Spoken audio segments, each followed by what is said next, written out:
Ladies and gentlemen, we have, of course, President Rodrigo Roa Duterte and Senator Christopher Bongo.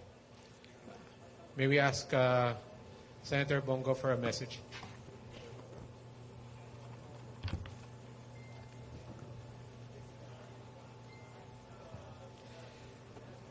Good afternoon.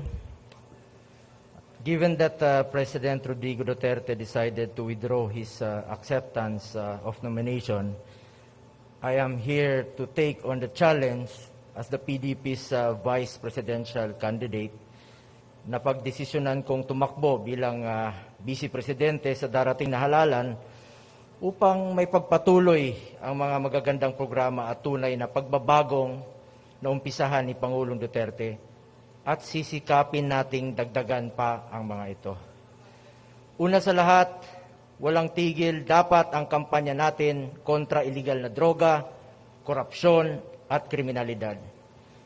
Ang taong bayan na po ang humusga kung mas ligtas ba sila ngayon ang mga anak nila at walang pangamba dahil sa mga kriminal at adik. Hindi dapat masayang ang mga nasimulang ito, kung kaya't sa susunod na 6 na taon ay sisikapin nating maproteksyonan ang buhay at kinabukasan ng ating mga anak. Ang ganda na sana ng takbo ng ating ekonomiya at ng Administrasyong Duterte kung hindi lang tayo tinamaan ng krisis. Sisikapin nating maibalik sa normal ang ating pamumuhay at muling maihahon mula sa hirap ang ating mga kababayan. Dahil dumami ang nawalan ng trabaho at nagugutom. Upang makamtan ang layuning ito, palalaguin natin ang mga oportunidad pangkabuhayan sa bawat sulok ng bansa. Susolusyonan natin ang hirap at gutom dahil importante na maalagaan ang tiyan ng bawat Pilipino. Sisiguraduhin nating magiging mabilis at maayos at abot kaya ang mga serbisyong pangkalusugan tulad ng naibibigay ng tulong ng mga malasakit centers sa mga nangangailangan.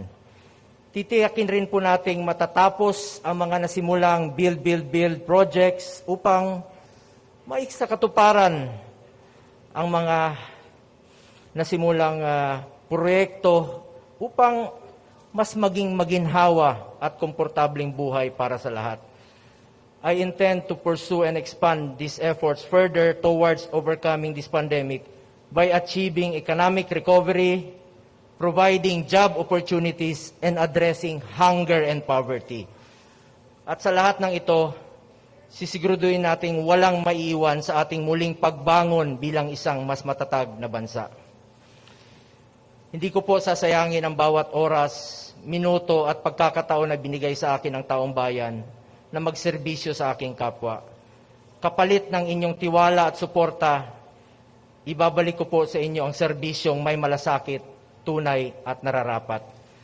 I will continue to serve especially those who need government attention the most, yung mga mahihirap po. I am determined to fulfill my role as a bridge for the poor, the needy, the hopeless, and the helpless, connecting them to their government so that their voices are heard and their concerns are addressed during these trying times. Bawat buhay po ay pinapahalagahan natin, lalo na yung mga walang ibang matakbuhan. Sila po ang prioridad natin dito, kapakanan nila ang pinaglalaban ko rito.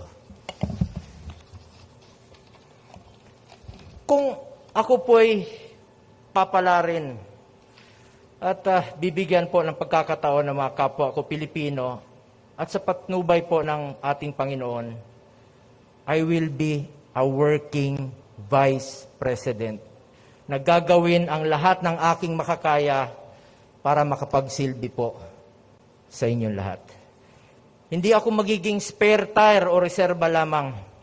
Asahan ninyo na ako ay totoong magtatrabaho, hindi lang sa salita, kundi sa gawa. I don't want to be remembered as just another senator or vice president. I want to be remembered as a public servant na nalalapitan ng sinumang ordinaryong mamamayan at buong pusong nagsisilbi para sa ikabubuti ng ating bansa. Ako, si Kuya Bongo, at ang aking bisyo ay magserbisyo. Nandito ako para may pagpatuloy ang tunay na pagbabagong inaasam natin. Para sa aking mga kapartido sa PDP Laban at sa iba pang lubos na sumusuporta sa mga adhikain ng administrasyong ito, huwag kayong mag-alala dahil hindi namin kayo pababayaan. Nandidirito pa rin po si Pangulong Duterte bilang ating pinuno at number 1 campaigner. Wala pong iwanan sa laban na ito.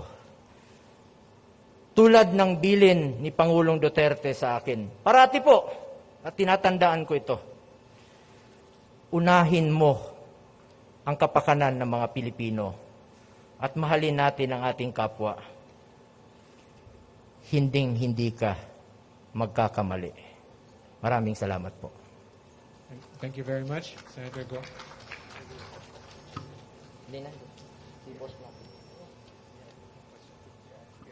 Ladies and gentlemen, President of the Philippines, President Rodrigo Roa Duterte.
Who says that I should talk?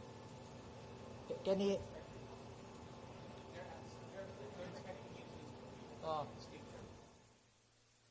I am expected to give a short talk. Well, first of all, I'd like to wish Senator Bongo all the best and good luck in his quest for the vice presidency. Now I'd like to address myself to the entire nation.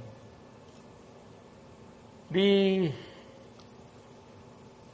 universal sentiment of the Filipino, as reflected in the different surveys and in many forums and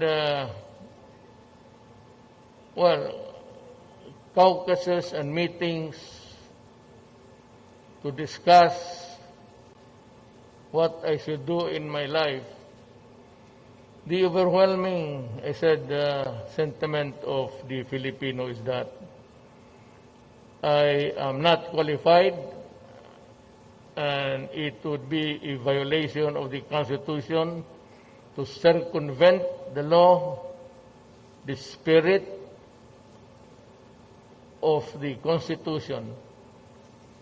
And so, in obedience to the will of the people who, after all, placed me in the presidency many years ago, I now say sa mga kababayan ko, sundin ko ang gusto ninyo. And today, I announce my retirement from politics. Salamat po sa inyong lahat.